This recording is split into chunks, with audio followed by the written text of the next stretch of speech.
Good morning and welcome to another edition of App Marketing Conversations. I am Ryan Moreau with GameHouse. As always, I'm here with Ian Sefferman, Mobile Dev HQ, Roby Gangulia of Attentive. So this is the week after WWDC, and we're going to go, like a lot of people, talk about the announcements and have some opinions about those announcements. So in this particular segment, we're going to talk about two of the more hardware focused elements of WWDC. One was the release of Metal, and the second, which is obviously software, is the Apple's invention of a new programming language, Swift.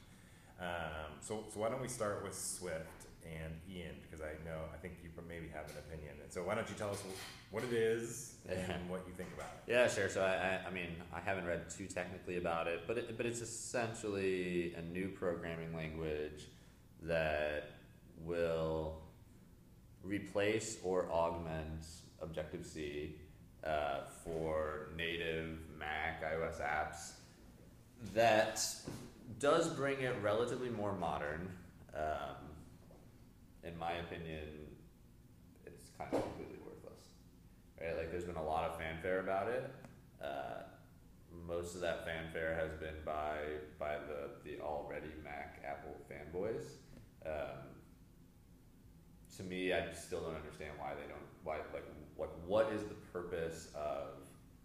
purpose of Apple creating their own programming languages like this that only are used within the context of that. And you talked about developer lock-in, which is partially true, but the flip side to that is that it means only people with that knowledge develop for it, right?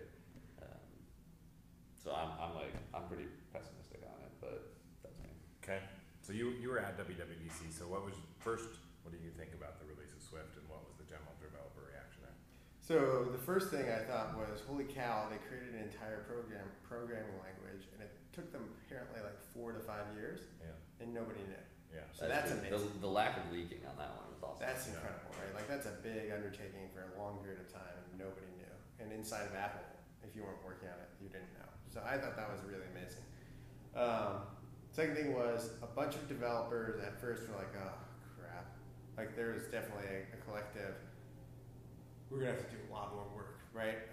But by the end of the week, a lot of people were feeling pretty optimistic about it. And I think they were feeling optimistic about it because, for a couple of reasons. One was when they dug in, they started to see that a bunch of common errors that happen as a result of Objective-C's sort of syntax and formatting and rules, that a lot of the common errors that happen when building iOS apps won't be possible. So as developers found that out, they were like, oh, that's exciting, that's good. The second thing was that as people got into it, they started to realize that, like, it's pretty early. It's definitely being released before it's done. And I think that's interesting because that means Apple is very much expecting like a period of, let's call it 6 to 12 months, for them to get feedback from it being in the wild and then tweak and iterate. And so, like, nobody should look at it and say it's ready for prime time now. Yeah. But they should view this as a place where you can get your hands dirty. If you want to be a first mover, you can get potentially an advantage, but it's not ready. You can ship apps, but they're not going to be fully done. And even the app that Apple said shipped that was built in Swift, the app for WWDC, was a hybrid. It wasn't fully written in Swift. So that came up a bunch. And then I think the third thing that started to come up, and people are still sort of unsure about this, but this was like a hypothesis I put out there and people started like checking on, was that my guess is this is not about iOS devices today. This is about Apple's connected devices tomorrow. So I would imagine that when we finally get an Apple TV SDK, which at some point that's going to happen, I think we can all agree that just makes too much sense not to. At that point in time, that SDK is probably only usable by people writing in Swift. And that there are probably a bunch of things in Swift that are thinking about resizable devices. And in fact, in Xcode now, there's a menu to target iPad and iPod and iPhone resizable devices as opposed to just having specific screen sizes. So I suspect that some of the benefits will come out as we start to see more screen sizes coming from Apple. Yeah. Okay. So that's a good segue into the second topic, which is around Metal. So, which, as far as I understand, and I think maybe Roby, you understand a little bit better than I do, is Metal was essentially the removal of OpenGL and more direct access for developers to the GPU and kind of the lower level hardware to improve performance. So what was your take on Metal, and what was the overall developer sentiment? I think that most of the developers I talked to were not actually talking about Metal at all. It didn't seem like the independent developers were there. But then you saw Unity already announcing some support for it, and so it seems like maybe some of the game engines, those people are going to be hopping on this, and it's going to give them, better access to the hardware, and as a result get better performance. But in general, independent developers weren't talking about Metal that much. Okay, any opinions on it? I think you had an interesting point before, which is like how does this affect Apple's chances at playing in sort of the console business? And I think that's the most interesting piece of the puzzle to me right now, where games today on iOS are like, you can be relatively sophisticated about it, but ultimately they're slow, and performance matters when you're trying to have high quality, high performance games. And Metal seems to be a necessary component to get that done.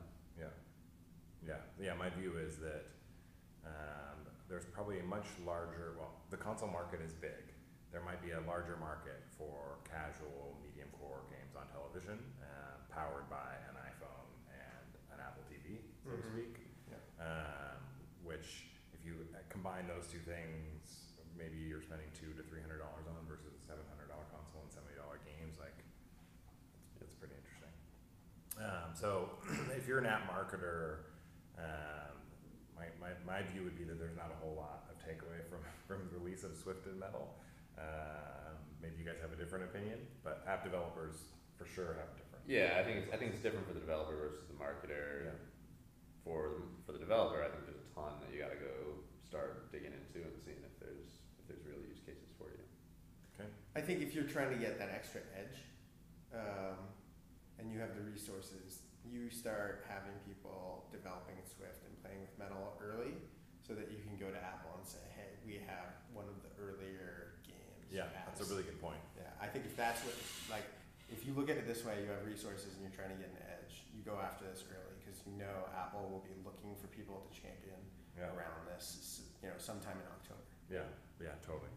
Apple is long known for rewarding people who show off their hardware and software capabilities. So, yep, good point. Okay. Well, thank you very much for watching. Make sure to like this video, subscribe to our channel, and check out the other segments from Ian and Roby.